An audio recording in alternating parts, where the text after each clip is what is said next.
Hi, my name is Starkey Sowers, Director of Education for Clark's Nutrition and Natural Foods Market.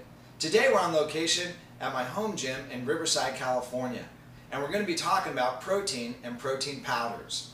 But you can't talk about protein and protein powders without talking about physical culture.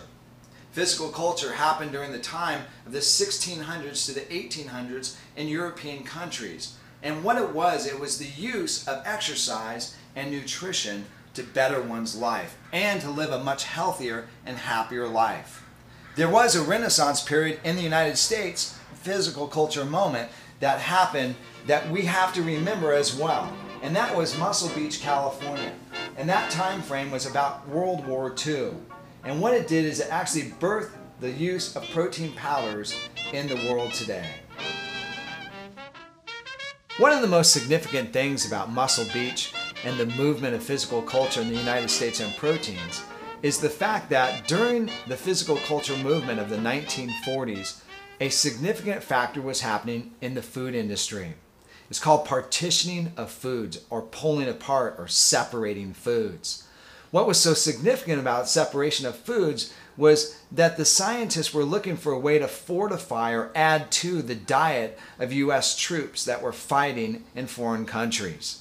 So what this did, the separation of foods, is actually allowed to take a certain amount of nutrients and maybe concentrate them into other foods. For instance, like adding soy protein to make maybe a whole wheat flour to increase the protein value.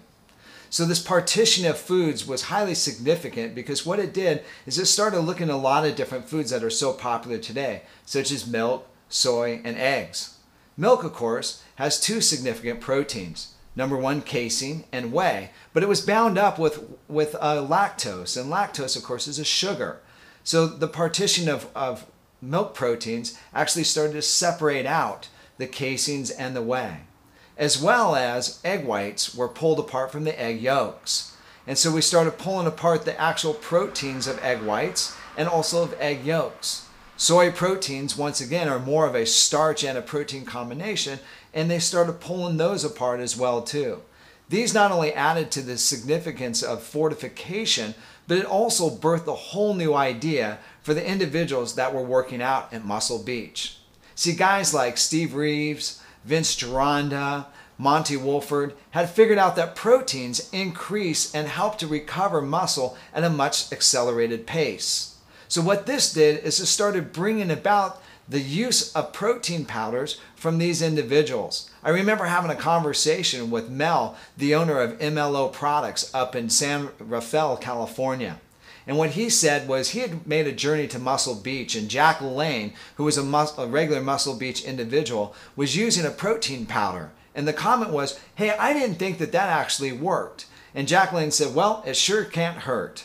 And the birth of protein powders literally happened in Muscle Beach, California. Today I have two of my favorites, MRM's 100% Whey and Clark's Nutrition Show Me the Way. I think that using protein powder is not only significant, but it's a foundation in any type of weightlifting and or exercise athletic program. We're going to go into further details about whey protein and egg proteins at a later time. So I want to tell you, thanks for sharing with us today. My name is Starkey Sowers, Director of Education for Clark's Nutrition and Natural Foods Market.